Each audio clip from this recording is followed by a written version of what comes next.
Welcome back to another episode of the Carter Cast. I'm your host, Carter Bond. On today's show, it's Connor and I, and we start off in the NBA. We do our top 5 power rankings, 1 through 5, best 5 in the NBA right now. If the playoffs started today, who would we take to win a title right now? And then we move on talking about the Pelicans and their super impressive start to the season, get into the bottom feeders in the NBA, all these teams tanking for Victor Wembanyama. And then we also get into the Lakers.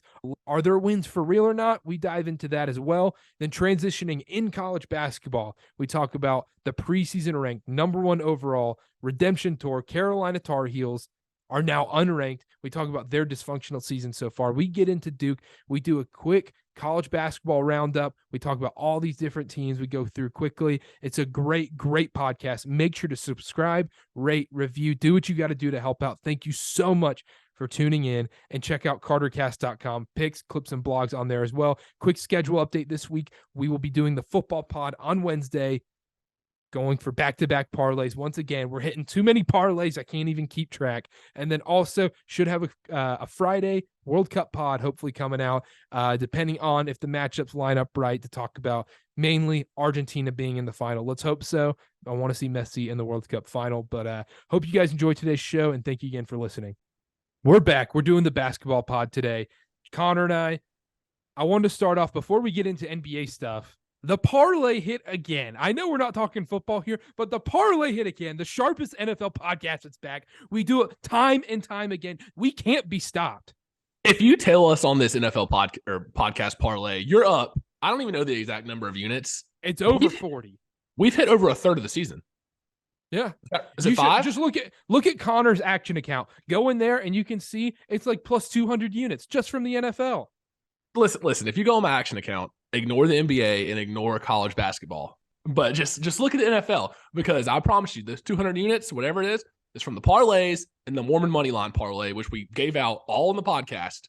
So if you tailed us, you're up at least 200 units. So just saying, we've been killing the NFL this year. It's about the NFL, but deserves a shout out. The B Sharps. Yeah, it's kind of unfortunate that, we are the B Sharps. It's kind of unfortunate that we're getting ready to talk college basketball and NBA like early in the week after we just continually dominate the NFL week after week. Yep. It's getting insane how much we're dominating the NFL. But it is. Even real quick, even the straight picks we give out, like those are hitting at a decently high clip, way over 500. Absolutely. It's eerie how good we're doing. But anyhow, moving on. We're doing the NBA first. We'll start off with the NBA, then we'll roll into college basketball. We're going to do I gave a little homework before we started the show. We had a little brainstorming session. We're going to do our Power 5, top 5 teams. And this is if the playoffs started right now, December 12th at 5 o'clock Eastern time. What are your top 5 teams going into the playoffs? I'll let you go first with your, we'll go 1, 1, 2, 2, 3, 3, 4, 4, 5, 5. You don't want to start at 5? You don't want to start at 5? We can start at 5. You go first. Or do you think we probably have chalk at the top though, don't we? So maybe we just start at the top. Let's get the top over with. All right. So I'll go first here. My #1 team I trust right now, even after that abysmal loss to the Warriors, is still the Boston Celtics.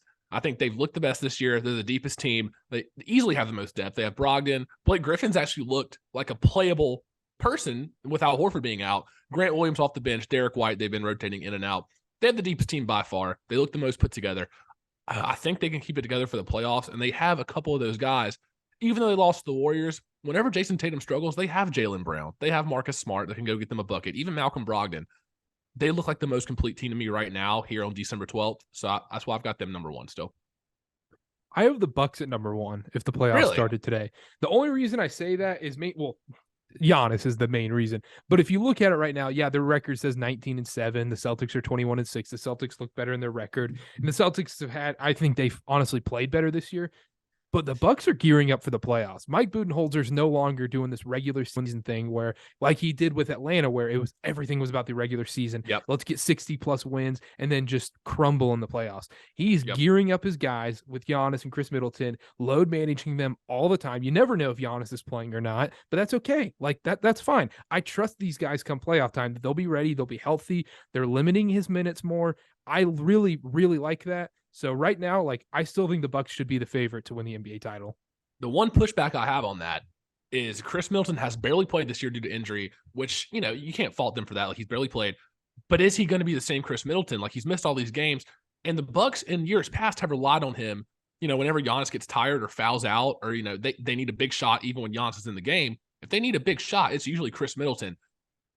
So my only pushback is I haven't seen him this year. So the sample size is like, can he still be that guy to hit the big shot when they need? And with this Power 5 hypothetical, everybody is healthy on this team, like on these teams. Yeah, that's fair. That's fair. I haven't seen enough Chris Middleton this year to like make me trust him as a surefire number one. I'm sure he'll be fine, but what makes me even like love this team even more is you mentioned like there hasn't been a lot of Chris Middleton. They're still 19-7, arguably second, depending how all the games work, certain teams have played more, but they're second overall in the NBA in record. Yeah. Yeah. I mean, that makes sense. That's why we can transition here. I've got them at number 2. I've got the Bucks at number 2. I've got the Warriors. Really? I've got the Warriors as my number 2 team. If the playoffs started today, I'm going to trust Golden State. You know what? Sunday or Saturday night was a huge eye opener. I know you're saying like, oh, it's one regular season game. It doesn't matter. But that just proved to me, that Saturday night game, that proved to me that the Warriors are going to get up for it. When it's time, the Warriors can do it. When it's truly time, they've been taking a back seat. They've been on cruise control at 65 miles an hour all season. They haven't really tried that much. And then Saturday night, they're like ESPN, nationally televised game against the Celtics, who we beat in the finals. This is our time to show who's the real champion here. This is why we are the returning champ. That's why I think if the Warriors start today, I don't really have that many concerns. Like, we do this segment every week. Are the Warriors in trouble? What do we do about the Warriors? I'm not worried about Saturday showed me everything I need to see. Everything. James Wiseman's playing great in the G League. I know that doesn't mean much, but I think he'll be back come February, March in the rotation. I really do believe that. And I think they're going to be just fine. And if the playoffs started today, I would be fine taking the Warriors as my number 2 favorite, basically. I still have the Bucks over them just because what you said, why you have them as number 1 is really why I have them over the Warriors. The Warriors are my number 3 team. And the thing is, you can say what you want to about cruise control. I do push back a little bit. They're still 500. I know that it's regular season and cruise control, but what if Klay Thompson goes cold again like he did the first 20 games of the year? What if Jordan Poole doesn't score 20 points on 7 for 11? What if he goes 5 for 18 or something like that? I almost trust the Bucks more in a 7-game series right now. The problem is Steph Curry would be the best player on that court. We've seen it in the playoffs, and he's still playing at an MVP level this year, even over Giannis, I think. Even over Giannis in the playoff series like that. I've got them at number 3, though. I think they will bounce back. But these younger guys, Kuminga's looked a lot better as of late. He's looked a lot better as of late, like a true key rotational piece. Moses Moody, like you said, James Wiseman, some of those guys have to come in and be rotational pieces and actually give them consistent minutes. But I don't hate that. I have the Warriors at number 3. I have the Celtics at 3, so we basically have the same top 3. I think it's pretty interchangeable. And we mentioned like Celtics, I just believe that Saturday night game told me everything, that they're still like, yes, they've looked amazing. Yes, they're locked in, but they're still missing that championship step that I think the Bucks and the Warriors have over them. And the reason I have the Bucks at 1 over the Warriors is solely the Giannis factor. Who is guarding Giannis on the Warriors? Oh, nobody. Draymond's getting 4 fouls in 15 minutes. Kevon Looney's not doing anything. James Wiseman's not even going to be on the court, probably. Kuminga will probably have to be the guy to come in and guard Giannis. I was going to say that their best option will probably be, come April, May, June, whenever they meet, will probably be Jonathan Kuminga to guard him. We'll see. That's wishful thinking. I mean, he's still getting 15, 20 minutes a game, but. All right. I think we have the same 4 team, but what's your 4th? We do. I got the Pelicans. You have to put the Pelicans at 4. See, if you would have asked me before the year, I wouldn't have said that. Because I talked about it even on our little preview show and a couple weeks into the year, I was like, the Pelicans, like, yeah, they're exciting, but they'll probably be in that 6, 5, 7, somewhere around their range. Like maybe they'll be a 7 in the play-in tournament. They have looked like a very complete team. And I know you've been on them all year, Carter. The Pelicans, what do they not do well? They have the depth. They have the guard play. They have a go-to scorer, Ingram and Zion. Like we've seen Ingram put up 25 a game.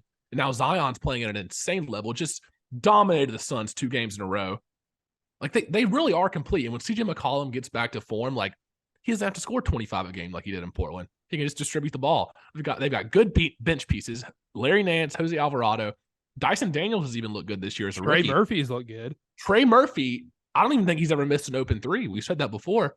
They're one of the most complete teams in the league. Seriously, maybe not. Actually, no, I would say talent wise too, just like straight up talent. I think they're one of the most complete teams in the league. This has just been an unbelievable week for me with my takes. Like my takes are on fire right now in football and basketball, everything. Like I am on fire right now. This Pelicans team, I was so high on them before the season started. Yep. I said it time and time again. This is the deepest team in the NBA. Do we know them by? Because everyone would have said the Clippers. The Clippers are the deepest team. Just because you know the names of John Wall, a Morris twin, Luke Kennard, doesn't Covington mean they're actually. Exactly. Doesn't mean they're actually good. This Pelican team, they just have dogs on their team. They play hard for their coach. They finally have the right coach in. Stan Van Gundy was not the guy, clearly. Zion's back. And that's the difference with everything is Zion's back. You can see Zion took them from that 7-8 seed to literally to the 1-2 seed. Yeah. That's how good he is. I genuinely believe he won't win it just because he won't have the stats like Luka, Steph, or any of these other guys. He'll be top 5 in voting. He should be top 5 in MVP voting. I don't hate that take at all because the thing is the Pelicans are going to hover near the top of the conference. 1, 2, 3, 4 is a little low. Like they'll be top 3 teams in the West. I think they can hold on to this streak they've been on. I don't hate Zion top 5 MVP voting. And the thing is, they're playing with that chip on their shoulder right now. Like you saw it against the Suns. Mm-hmm. Oh, the Suns eliminated the Pelicans last year, and then Zion goes and windmill 360s with 5 seconds left. And we can talk about that real quick too. These stupid unwritten rules. Give me a break. Chris Paul, there was 15 seconds left. He could have dribbled the game out. He drove in, shot a floater, missed it. Zion has every right to go in there and dunk that. And I love it. Like there's no unwritten rules like that. Like they knocked you out of the playoffs last year. Zion didn't play. He said it in his post-game interview. He was like, I saw my brothers crying in the locker room. They sent us home. Good for him for doing that. Good for him. That's how rivalries start. It makes games matter more because those are 2 more regular season games that really mattered. So, like, the Pelicans have that chip on their shoulder, and they beat them twice in a row, which is hard to do. Few things there. One, the unwritten rule thing. I don't care. Why not pad your stats? We always pad our stats. Like, okay, if we're going to get mad at people, like, shooting at the end of a game when it doesn't matter, then we should get mad at people at the end of quarters not taking a full court shot because of their field goal percentage. Which happens every game. Or guys load management. All this like unwritten rule stuff is stupid. Go down and slam it, dunk in their, put your freaking nuts in their face and dunk on them when you're up 20. I don't care. If you get mad about it, then play better. It's that simple. Yep. But the other thing is, I know a lot of people like that's a cool dunk, whatever. That said a lot, that dunk, because I don't know about you, but when I watch Zion now, he doesn't have that same bounce, that same oomph, that just same energy he had at Duke. Yep. It was there on that dunk. You saw it on that dunk. You're like, whoa, that's what we saw at Duke. We haven't seen that yet in the NBA. We're like, oh, is he a little heavier? You can tell the Pelicans are, hey, man, you got to calm down. You can't play that hard with your knees. We need you to last. We don't want you to end up like a Derrick Rose or a Jabari Parker. Like, you gotta be healthy. But then seeing that dunk, you're like, oh, he can still do it. That was a big sign for me. The thing is, we haven't seen Zion play a full 82-game regular season yet. And so that is what interests me is like when he gets that full season under his belt and then goes into a playoff run, how is his health going to be? How are his knees going to hold up? Is he going to be fatigued, sore? How's it going to be? Do they rest near the end of the year? I think if they're anywhere near the top 2-3 seeds, they sit him the final 5 games. I'm serious. Oh, absolutely, they should. He hasn't been through the rigor of an NBA regular season yet. And this is one of the years they're going to be making a playoff run. They got to have him fully healthy because I don't know how his knees or whatever else is going to react. If he has that same explosiveness and has it, in the tank for the playoff run, it's going to be scary.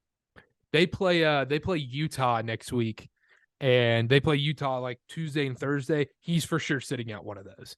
I think so too. I think they have to start doing that with him, not because he needs the load management, but you have to think about April, May, because you're going to be playing in those months. I'll give my 5th one real quick. I have the Nets. Okay. I said it before we started. They've put together some sneaky. They have a sneaky decent record. Like when you hear all the turmoil and the drama with the Nets, you're like, oh my gosh, they're going to be in the play-in again. They're just 16-12 right in this thing. And the thing with the Nets is the roster looks a lot better than it did in the years past. Because when they had Blake Griffin, LaMarcus Aldridge, they had big name players, but you didn't really feel good about it. They were washed up veterans. You couldn't really give you consistent minutes. This year, they've got some dudes. Cam Thomas has looked good. I'm all in for him getting more minutes. TJ Warren's back defense. Now. They cannot play defense. They can't, but like they've got dudes though. Seth Curry, TJ Warren off the bench. Joe Harris is back. If Ben Simmons that's really the wild card here. They've still been stringing together wins though. I wrote down Cavs or Nets at number 5. I think that's fair because like the Cavs are like the safer option. They feel like the team that's gonna win their first round matchup and then lose in the second round, like very by the book. I just don't think they have that ceiling to take them to the finals. Like See, the I Nets agree. do. But you just mentioned, Carter, you just mentioned the Nets not being able to play defense. The Cavs have Jared Allen, rim Yep. protector, Evan Mobley locked down at the 4. They've got dudes. Their backcourt, Donovan Mitchell, Darius Garland, defensively. Donovan Mitchell's kind of bought in this year. But I would trust the Cavs more defensively. I think that matters more in the playoffs. Like I know, talent rises to the top, but the Nets in the last couple of years, they've had all the offensive talent in the world, and they've fallen short. That's what kind of makes me lean the Cavs at number 5. I think they're pretty interchangeable, though. I think that's fair too. When you have Kevin Durant on the court, I can't say no to that. But the other thing is I said if the playoffs started today, now literally tomorrow, we could be hearing about the Nets now. Everyone's wanting out. Kyrie quits basketball. You never know what's next with this team. That's why if they started right now, they're kind of in a good stride. But like end of the season, I couldn't tell you what this team's going to look like come January. Come Christmas. Christmas is what? It's December 12th. So it's less than 2 weeks away from Christmas. I have no idea what this team's going to look like. They could be an absolute dumpster fire, or they could look like the best team in basketball. That's how stupid this Nets thing is. That's spot on right there. I got to say that's spot on. I agree. All right. Well, those are the power rankings. Real quick. I mean, we already kind of really talked about the Pelicans. Yeah. That was my next topic, but they're number 1 in the West. I think they are a clear number 1 in the West right now as how they're playing. The thing is, and you don't really like if you're looking for a weak spot, if you're cherry picking a weak spot, I mean, you can look at the center position and say Jonas Valanciunas is mediocre, but like I think he's above average. And I also think that if they need to go small, Larry Nance slides in perfectly to that 5 spot, closing out games. We saw in overtime the other day. Like, they don't have a weakness. If they need to go big and get rebounds, Valanciunas is in. And if not, Larry Nance comes in. The only weakness I really see is just not having a true point guard. Yeah, that's fair. Like a solid true point guard, which I don't know if they necessarily need. Like, we haven't really mentioned Herb Jones, but like he's starting at the 2. McCollum's the one that you've been referencing. He's been traditionally a 2 in his time in the league. The thing is, though, we'll say this. Brandon Ingram initiates the offense whenever he plays. So you don't need that true point guard. Like he's got the ball a lot of the time, him and CJ McCollum. And then you give it to Zion, like he can get you a bucket anytime you need. You don't need that true Chris Paul-esque point guard to like set these guys up. They can make their own shot. And it's not the same. I'm not saying like Chris Bosh is Zion and LeBron is Brandon Ingram, but it's set up quite a bit similar to those Miami Heat teams in the early 2010s where it's around LeBron, Wade, and Bosh, and everything around it is just complementary to that. Like when, you have a big center who can get rebounds, do what he needs to do. That's Jonas Valanciunas. Your point guard, he's kind of there, just play really good defense and get the ball to the playmakers. I mean, you could say that's Jose Alvarado. And like, I think there's very, very real comparisons with CJ McCollum and Dwayne Wade. Oh, I think that's the fair veteran too. guy, kind of has been there a little bit more than the other guys. Obviously, hasn't won a title like Dwayne Wade had before LeBron getting there. Yep. But I feel like these are built pretty similar. The structure of the team, I 100% see exactly what you're saying. And they have shooters. They have Trey Murphy off the bench. You remember LeBron, he always used to surround himself with Mike Miller, James Jones, those guys, Ray Allen, Shane Battier, Rashard Lewis. They have guys like that. They have Trey Murphy. They have Devontae Graham come in and play spot minutes. And they have Herb Jones lockdown defender, which is honestly, if you think back to those Heat teams, that's what they were kind of missing was a lockdown wing defender. And, they've got that in Herb Jones. I mean, I really don't see too many weaknesses. The only weakness I would see is lack of playoff experience. They were there last year, but they haven't won a playoff series. So, like, that's what scares me going all in on them this year. But if the cards fall right and they get a decent first-round matchup and they get some momentum, I could see them winning 2 rounds. Let's say they get Portland. Exactly, yeah. Yeah, if they get Portland, I mean, I have them winning that series 4-1, 4-2. I mean, Dame can only do so much. See here. Let's talk about the bottom feeders real quick. I was going to talk about the Warriors Celtics, but we kind of did that in the power rankings. I want to talk about these just awful teams at the bottom who aren't even that bad. Besides one, our sweet, sweet Charlotte Hornets. I will be on the Hive Hoops podcast tonight. It should be posted tomorrow morning. I think this will be coming out late Monday night, whatever. Anyhow, I'll say this here and I'll say this there. I think they're the worst team in basketball. I cannot argue that question. If you look at their roster top to bottom, especially with LaMelo not playing really at all this year, Cody Martin's been out. I don't see it. I don't see a team I trust less than them. The Thunder have been weirdly good this year. They're 11-15. Shai's playing Shai's playing at an MVP level almost. Spurs and Rockets, I trust more than the Hornets. And even though the Pistons are below the Hornets by 2 losses, the Pistons are a better team. And I would take the Pistons 9 out of 10 days. They've had some tough games. They've had some tough games this year. But if you look at their roster, how they've been playing, Cade Cunningham's been out most of the year, which you could say that for LaMelo too. I still trust the Pistons more. I legitimately think the Hornets could be the worst team in the league. We are currently second worst team in the NBA behind the Detroit Pistons. And the weird thing is, whoever gets Wembanyama, besides the Spurs, I think the Spurs have a lot of work to do if they get him. Yep. But between the Rockets, between the Pistons, Hornets, and Magic, if any of these like really bad teams, I don't think they're even that bad, get Wembanyama, they're an immediate playoff team. I think so too. I think so 100%. The thing is, and I think the most interesting one would be if he went to the Magic. That's a tough lineup if he went to the Magic, because like they've already got Paulo, they've got young guys around them, they got Franz Wagner, they got guys like Wendell Carter, Mo Bamba, Bol. They can roll out a lineup. They can legitimately roll out a lineup of Wembanyama, Bol, Paulo, Franz Wagner, and somebody else in the one, Cole Anthony, Markelle Fultz. You know, pick your poison, or just play Banchero at the one. They've done that this year. They've played him and Franz Wagner in the backcourt, which is a ridiculous lineup. This draft is just going to be insane. I know as a Hornets fan, we're not going to get Wembanyama. I'm not going to even get my hopes up. I'm just going to, let's just hope for Scoot Henderson, I guess, or the two pick. We have the worst draft lottery luck out of anybody. We're looking here. We sold our soul to get LaMelo, Carter. We sold our soul to get the 3rd pick and get LaMelo. And so that doomed us to another 15 years of awful lottery luck. That's the thing. Like, are we due? Are we due for a number 1 overall pick? Because like the Pistons, they just got Cade. The Magic, they just got Paolo. The Rockets, the Rockets have had top 3 the last 3 years. So yeah, but the Rockets when was the last time they had won? Was it Yao Ming? Maybe, because Jalen Green was 2, Jabari Smith was 3. 3, yeah. No, they've been 2 and 3. They're not due. No, screw that. The Hornets are the most due. Okay, so out of the bottom 5 teams, we have the Spurs, the Rockets, the Magic, the Hornets, and the Pistons. Gut feeling, where does it feel like Wembanyama goes to? Yeah, it's a good question. I'm looking at these bottom feeder teams. Doesn't feel like Houston to me. Definitely doesn't feel like Charlotte. Like I said, sold our soul to get LaMelo. Doesn't feel like Orlando. They just got Paulo. So it's between Detroit and the Spurs. I'm leaning the Spurs. I don't know why. It seems like they're due. It seems like they're so due. Because who was their last number 1 pick? Was it Tim Duncan? Yeah, I mean, they haven't been close to the number 1 pick. Right, exactly. They've been a consistent playoff team. I think they're due. I think the Spurs are due for Wembanyama to win the sweepstakes. It wouldn't shock me at all if the Spurs just completely bottom out the rest of the year. Because right now they have 8 wins, and there's a few teams with 7, 8, hovering right around there. I think the Spurs could bottom out and then get him in the lottery. They're not going to give the Magic back-to-back number 1 picks. I don't think so either. I agree. The Pistons had Cade 2 years ago. That would be a little sketch. They could do it. It wouldn't be the craziest thing in the world. The Hornets have the worst lottery luck maybe in history.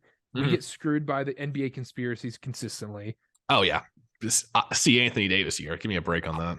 This doesn't make any sense, but I just don't see Victor Wembanyama in a Rockets jersey. That's exactly what I was thinking. It doesn't seem right to me. Like in my heart of hearts, doesn't seem right. And it feels like he has to end up in San Antonio. That I completely agree. Like it's almost like they're due, and then all of a sudden, give them a year, and they'll turn it around and be right back in the playoffs somehow, some way. That organization will find a way back. Yeah, it's interesting right now because like the other thing about the bottom feeders in the NBA right now, like these 5 teams we keep talking about, they're pretty entertaining. They're kind of fun to watch, except the Hornets. Let me counter you with this question. Out of those 5 teams we just mentioned, which one takes the biggest leap with Wembanyama if they get him? Which team takes the biggest leap? Because I think the Hornets are up there if they get him. So I think the Spurs or the Rockets are no. I think the Spurs take the least leap. Then it's the Rockets. Man, it really depends on the Miles Bridges situation. I don't know what's going on there, what's actually going to happen. I'm not going to try and speculate, but like, let's say if he is back, and LaMelo's back, and we're probably going to trade away Terry, have a little bit of money coming in, have a little contract, maybe trade for someone. Hayward will be off the books. Hayward will be off the books. It would be I would hard argue to not say the Hornets. I would argue that. The only thing is the Pistons look good, and obviously the Magic too, but if you think about the Pistons, they've got Cade. This is a lame answer, but I think all three of them kind of have the same similar leap. I think they go from that end of the draft, they're just, they're tanking for a draft pick kind of thing, to they are a top 4 team in their conference. Top 4, okay, that might be a little much. Not Wembanyama's first year. Not his first year. Have you seen this kid? I think the trajectory is more of like they're bottom 3 in the East. And I also just think these teams are that good that their record is not who they are. You know who is a 7-20 team? The Spurs and the Rockets. I really do think that. That's fair.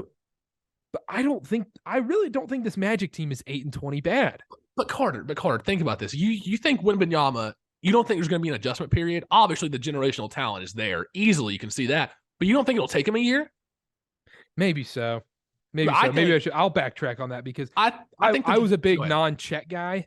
Yeah, I know him and Chet are different, but injuries have to be such a concern with this guy. That's a concern, and I think the trajectory is more like, okay, they're bottom 3 in the East. The team that gets Wembanyama out of those 3 maybe jumps to like a 7-6 seed, right at that edge of the play-in tournament, and then maybe if they figure it out and mesh together, they're top 4 the next year. I think it'll take a couple years. The one thing about the Hornets is I just don't think they have a couple years. I think they would have to win right there and then to keep LaMelo. But the thing is, if you get Wembanyama, I think that buys you another LaMelo contract, just playing with him. I think LaMelo stays through his rookie contract. 2 years into the extension, and then he gets disgruntled and wants to go to LA. That's fair. Well, the thing is, I don't blame him. If you can't win, if Wembanyama is what we think he is and stays healthy, if you can't win with him and LaMelo as your centerpieces, what does that tell you? Like, oh my gosh. If the Hornets got Wembanyama, that's must-see league pass. Must-see. They'd probably be on national TV every night, actually. That would turn them into national TV. If Miles Bridges was still on this team, there must-see league pass too. Yeah. All right, do you have anything else in the NBA? I'm just scrolling through just certain teams that have been disappointing lately to me real quick. Suns, very disappointing. Very disappointing. I think they'll figure it out by the playoffs, but I don't think they're the powerhouse. I think their window is past. Kings. I wanted to mention the Kings real quick. They've not been disappointing. They've actually been surprisingly good. I think they're a surefire playoff team. I think if they make the play-in tournament, I think if they make not like top 6 guaranteed, but if they make the play-in tournament, I think they win and get in. I think they'll be one of those 8 teams. And then, the Heat have been disappointing, like you just mentioned. I don't know what's going on there. They're just boring and gross. I think the biggest disappointment has to be Minnesota. What are they sitting right now? 11th at 13-13. Yeah. The thing is, I hate to say it, I was on that take, Carter. That's true. The whole Gobert thing, I think it was overhyped. I still think we talked about it last week. I still think I would still take Anthony Edwards over Karl Anthony Towns. We'll see when he comes back from injury. It doesn't matter. They're going to be in the play, and they might not even make it. That's how bad they are. Exactly. All right. I guess that'll do it in the NBA. Last thing. Lakers fraud wins. I know you want to bring that up. Oh, of course. I had my notes mixed up. Here we go. The Lakers are 11-15. We get texts, we see the tweets, we get DM tweets, we get all this stuff. Every time the Lakers win, we get this Lakers propaganda all over our timeline. It's like, bringing Russ off the bench is the way to go. The Lakers are back. The Lakers are good. Oh, they just got to fix these little things and they'll be there. Lakers fans are so delusional. 5 out of the 11 wins for the Lakers, so basically 50% of their wins, have come from either the Spurs or the Pistons. That's it. The Spurs or the Pistons, the 2 worst teams in the NBA. Yeah, those are those bottom feeder teams we just mentioned. They beat the Spurs 3 times. They beat the Pistons twice. Which they've looked They've better. had some other decent wins, and yes, they have looked better, but where are you going to go from there? They look terrible. Of course they were going to always go up. And the thing is, Anthony Davis is playing at an MVP level right now, and they're still 11-15. I know they started slow, but they're still losing games. So unless LeBron really kicks into high gear or something, I mean, there's been trade speculation. They've been interested in Bojan Bogdanovic from the Pistons. I saw that today. Like, I think they do have to make a move because Kendrick Nunn, guys like that, Wenyen Gabriel, those just can't be consistent playoff contributors if they want to get to that next level. I'm looking here. I'm going to read through a little bit of their next schedule. Let's go through the next 5 games. You tell me All right. their record. Home to the Celtics, home to the Nuggets, home to the Wizards. Or after I say it, you say lost or win. Home All right. Celtics. I think weirdly enough, they win either the Nuggets or the Celtics game. So I'll go lost to the Celtics. And then win against the Nuggets. And then win against the Nuggets. I think they do win one of those games. Wizards. Home. Home against the Wizards, I think that's probably a win. At Phoenix, and then at Sacramento. I think both those are losses. I think they're 2-3. I think they beat the Wizards and beat the Nuggets or the Celtics and then lose the other 3. I think they're 1-4. Really? I mean, I could see that. I think the Kings wipe the floor with them, honestly. I think the Kings are legitimately good. I think the Kings are good too. I really do believe in this Kings team. They have like a weirdly exciting roster. Like I watched them play and they have the whole like light the beam thing and everything. I'm actually like, I tuned into League Pass and I'm like, let me turn on the Kings game. I've never said that before, ever. Last thing I want to talk about the NBA is like you look at the win totals for the year, and let's talk about these teams at the bottom. Yep. The Spurs were 19.5 games. They're probably gonna hit that. They're 18-8, or they're at 8-18. Yeah, they're way on pace to hit that. We're only through what, like 25 games? Like so many of these teams are way on pace to hit their win totals, except for like the Warriors and Clippers and the Suns. Yeah. I would argue like the Timberwolves were pretty high. They were like 49, weren't they? 48, 49. They'll probably miss, but like the lower tier teams, there hasn't been that huge gap yet. The Jazz are 10 wins away. Are they going to get it? I don't know. They're on free fall right now. They've all right. That'll do it. That'll do it in the NBA. Let's move on to college basketball real quick. The number 1 ranked preseason favorite, Redemption Tour, the Carolina Tar Heels, are now unranked 6-4.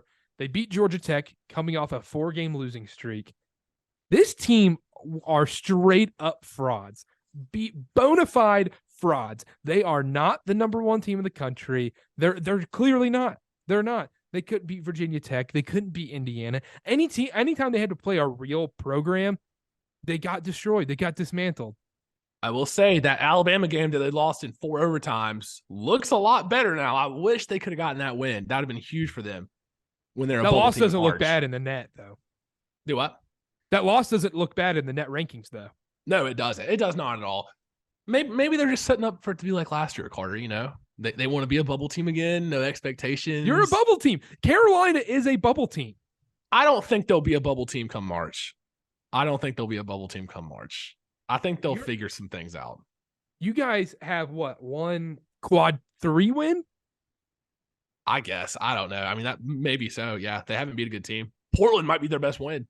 And they barely beat Portland. Yeah, I mean, I can't argue that at all. They looked abysmal this year so far. Baycott's been injured, and he's still played like, I don't need to cuss on this podcast. He's played pretty bad since he's been, even in the lineup. Caleb Love looks completely disinterested sometimes. Just comes out and chucks threes. They don't have any depth either. And that's really what hurts them is these guys are playing 38 minutes a game. I think the production would be so much better and much more efficient if they were allowed to play 32, 33 minutes a game instead of 38, 39, 40. That's just one of the many problems that this team has. I mean, Hubert Davis is, still the guy, but he's been out-coached a few times this year. That game against Alabama, I wish they would have won that one because Alabama looks legit this year. I don't know. I think they'll figure some things out. I don't think they're number 1. And even coming into the year, I was like, are they the best team in the league? Like, I was hyped up, sure, but I don't know if they were the best team in college basketball. Oh, don't give me that. You said they were the best team. You were hyped up. You believe they were the best team in college basketball. But we did say that they would hit that lull. I thought it would come later than this. I thought it would come like mid-conference. They've hit the lull right now. And now's the time to take them plus 3,000 to win the national championship. Anybody out there? This would be the time. But the thing is, I don't see a turnaround for this team. I don't. I understand the guard play should be better. They're just way too inconsistent. Like, I don't think this Caleb Love, RJ Davis thing, at least in the regular season, I just don't see it turning around enough. Excuse me. I think obviously Baycott's probably hurt. There's no denying that, but still, like Caleb Love, he's shooting 25%. He's taken a zillion shots. Pete Nance has looked all right. Puff Johnson just isn't the guy. Seth Trimble's young. He's played limited minutes. Seth Trimble's looked like one of the best players on the team, just defensively. I don't know. I mean, the thing is, you're relying on this team to get hot in March. And I don't know if you can rely on that 2 years in a row. It obviously happened last year. I don't think there's a way it happens again. Like, Carolina is a team that can get hot and make a run in March, but relying on that 2 years in a row seems like a stretch. They play so far this year. The obvious comparison is to UCLA. They make that miraculous run, lose to Gonzaga on a half-court buzzer beater. Carolina, same thing, make that miraculous run. UCLA comes back the next year, kind of a dud. They still make the Sweet 16, but nobody really thought they were actually going to make a true run to the championship game. I feel like it'll probably be the same this year. I really don't see this turning around to where Carolina is a top 5, top 10 team this year. But the counterpoint to that is I don't think that many teams are that great in college basketball this year. I think every team is extremely beatable. I think Virginia, I think Houston, I think Texas, I think Duke, everybody, Kansas, everybody's extremely beatable. So that's why you can't 100% count them out, but I don't see it going smoothly, especially in conference play. This team just reminds me a little bit, not completely, but it reminds me of that team, I think it was 2019 with Cam Johnson, Nasir Little, Kobe White. A lot of them got the flu and they got bounced in the round of 32 by Texas A&M, Rob Williams. It kind of reminds me of that team. They have the talent, but I could easily see them getting bounced in the round of 32. Easily. And the thing you said about college basketball as a whole, there hasn't been any clear-cut teams that are like those old Kentucky teams where it's they're going to win the national title. There hasn't been a team this year that's surefire, lock for the Final Four, at least in my eyes. Because I'll tell you how this Carolina season is going to go. We'll go through December. They'll probably win, or they'll win one and lose one to Michigan, Ohio State. Going into conference play, they have a stretch. They start off January with Wake Forest, Notre Dame, Virginia. They'll probably go 1-2, 2-1 in those, whatever. They'll beat Wake Forest and then lose to Notre Dame and Virginia. And everyone thinks the sky's falling a little bit. Every Carolina fan's going to be going at Hubert Davis. Oh yeah. And then they play Louisville, Boston College, NC State, Syracuse, Pittsburgh. I see at least 4-1 right there. Mm-hmm. Probably 5-0. Probably 5-0. Yeah. Because they beat NC State every year. But that's good. It's going to be like the Lakers. Those are some fake wins right there. And then they play Duke. And I think that's when things start to crumble when they play the top dogs in the ACC. I still think they're going to struggle. I still think they beat these terrible Louisville and Florida State teams in the ACC. They have a little while, not too long, but they have a little time to figure it out. They have to have it figured out by conference play. They have to have it figured out. Because if you don't have it figured out by then, it's almost too late. Because by then you're already a bubble team, probably still a bubble team, probably right on that line. I mean, Carolina will probably get into the tournament, even if it's just because their name and what they did last year. They'll get into the tournament. I don't feel worried about that. But I could easily see them winning the first game and then getting bounced in the round of 32. The last thing I will say on Carolina is it is concerning with Hubert Davis because there's no flow to this offense. And we saw it in the tournament. They just got hot. I've been saying this time and time again that they just kept hitting tough shots. When you're watching those games in March, you're just wondering how on earth are they winning these games? Eventually it's got to come back down to earth, and it's come back down to earth hard this year, especially without having a stretch four like Brady Manick. Yes, Pete Nance has done well, but Brady Manick brings that next level where he can hit a big shot at the big moment at the big time. I don't think Pete Nance hits that big shot like Brady Manick does. And there's no real flow to this offense. Everybody's taking tough shots. Everything just looks discombobulated with this team. It's a lot of ISO ball, run the shot clock down to 10 to 5, and then Caleb Love, RJ Davis take a step back mid, or Armando Bacot throw up a right-hand hook from 15 feet away from the basket, or Pete Nance shoot a post fadeaway, or Leaky Black shoot a pull-up mid-range. There's no flow. The sets they run just don't seem to work. It just seems like it's clogged up, which I don't understand. I don't know. Some of the basketball they played this year is pretty ugly. I've watched a lot of them this year, obviously. It's pretty ugly. It feels like I'm watching young Steph Curry and then Monte Ellis with RJ Davis and Caleb Love. Those are early 2010 Warriors teams where nothing really made sense, but you're these guys are good for this, good in college basketball, but how is this not working? And is Armando Andres Biedrins? David Lee. Yeah. Oh, there you go. All right. And then we'll talk about Duke real quick. I think Duke's good. I mean, we can run through Duke real quick. I really like this team. I think they're really well set up for March. They have a lot of depth. Jeremy Roach. They've had a couple good wins this year already too. Iowa, Ohio State. Yeah, I mean obviously they didn't beat Purdue. They didn't beat I'm blanking here. Kansas. Yeah. They lost to Kansas. But I think Dariq Whitehead hits his stride soon. Lively can run the floor. Ryan Young makes no sense why he gets a lot of time. He's not good. He's really not good. What about Filipowski? He's pretty good. Filipowski's great. Jeremy Roach is great. Proctor. This team's really well. I mean, once they need more time to gel and connect. I really like how Shire coaches. I really like the in-game adjustments he makes. I like how this team plays. Besides the whole Ryan Young factor, he's checking every box right now. Yeah. And that's what leads me to what my main point is here is everybody likes to trash Coach K for his farewell tour and all this. But if Roy Williams would have set up Hubert Davis like Coach K did, I think we're seeing a little, obviously you can't argue with last year. They got hot in the tournament and you'll never take that away from Carolina fans, obviously. But like for the foreseeable future, if he would have set this team up and get ready for the Hubert Davis takeover, I think we'd have had longer sustained success. The thing is, I know there was rumors floating around about, Mark Pope this and whoever else is going to take the Carolina job, Wes Miller.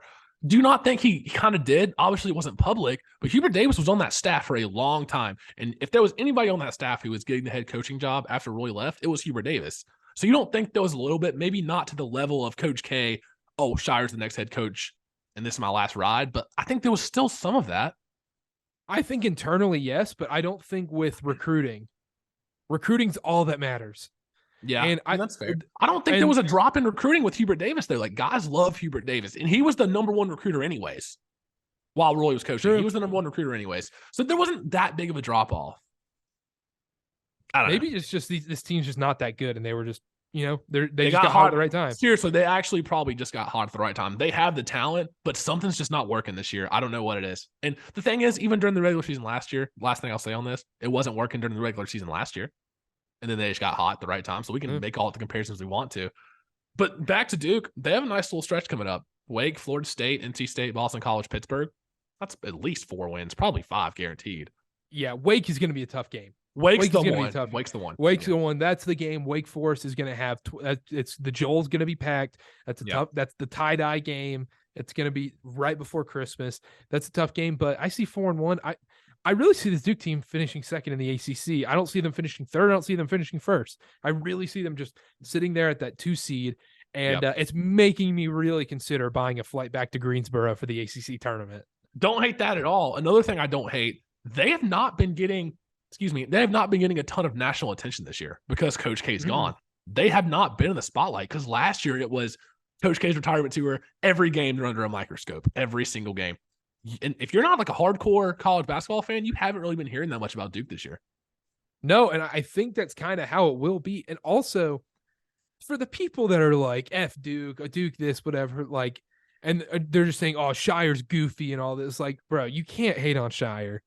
Like, what is there to hate on Shire? Yeah. He's literally Brad Stevens as a college basketball coach. Like, what are you going to hate on him for? He's a super nice guy. He's super likable. He's a phenomenal coach from what we've seen so far. Phenomenal recruiter, obviously. Has probably a nice bankroll to recruit, but that's neither here nor there. But I it's annoying seeing like everyone trying to do this whole bit. Like, all right, it's over. Like, Coach K's gone. You can't really do it anymore. Like, find someone else. Yep. Yeah. And John Calipari is the next clear target. Let's run through some other teams real quick. NC State, I was high on them. They blew that lead against Miami.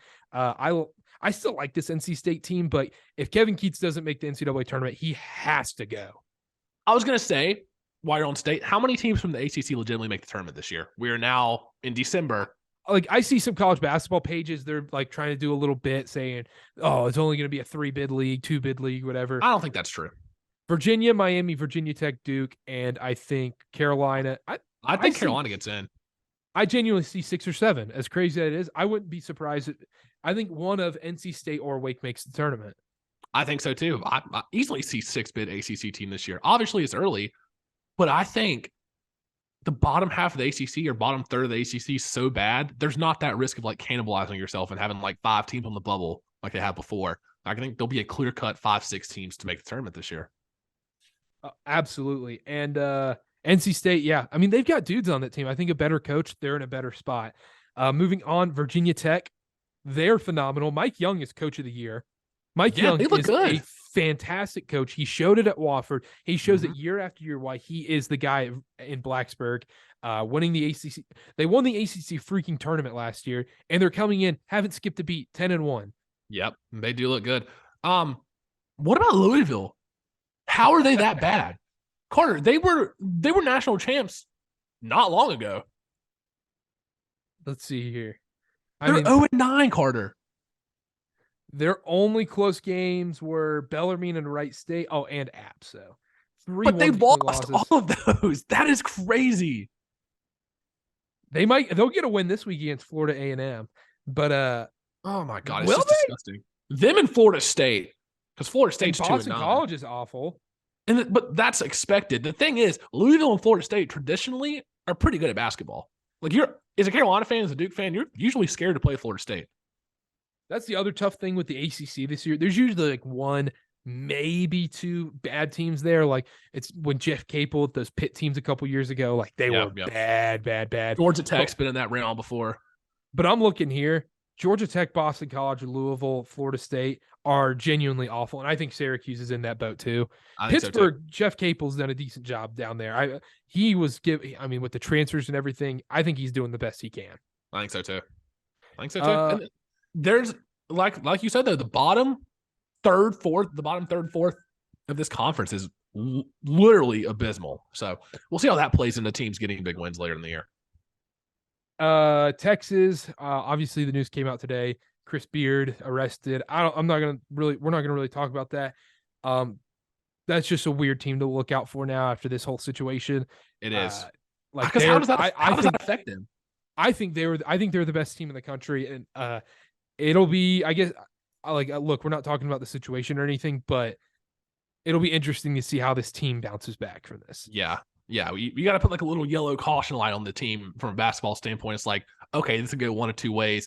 They rally around each other and, finish the year strong and go on a run, or this like completely obliterates them. I haven't watched enough Texas to know which one's going to be.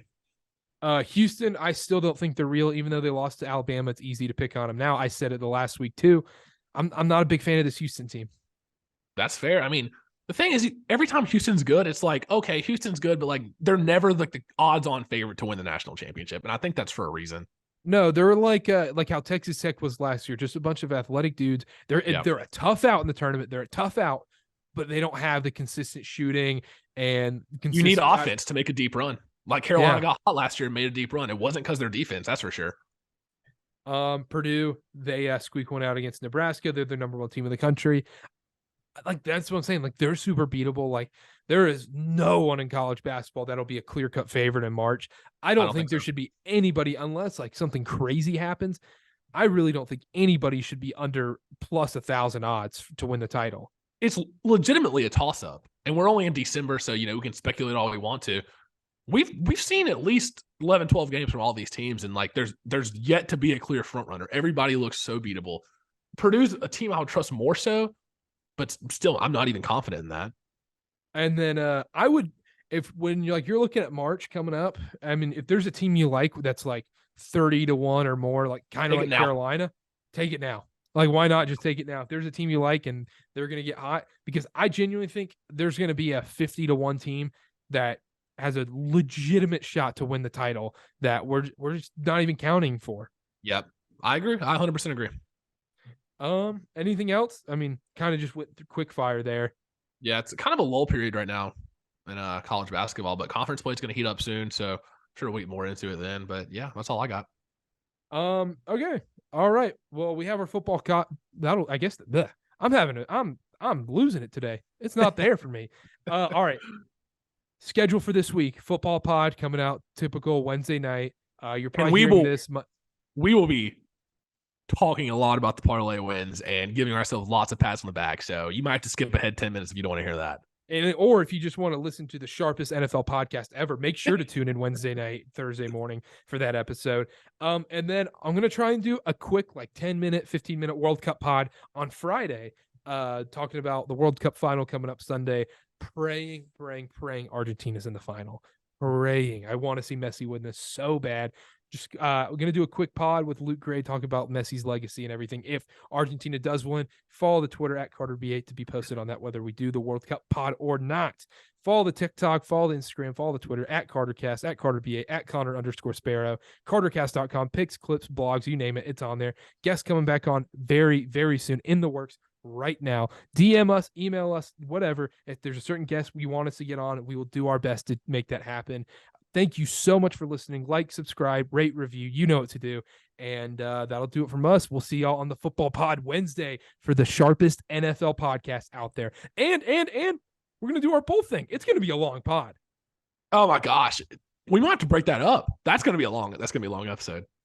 That's going to be a long pod. Get ready for that. Next this upcoming Wednesday, we're going to get your bowl bets in. I've been in the lab recently. It's hard with these opt-outs. It is. And I've had to do a little research. So we'll see. I'm still in the lab right now. I'm still cooking the bowl bets. All right. 5 unit, 4 unit, 3 unit, 2 unit, 1 unit. Bye.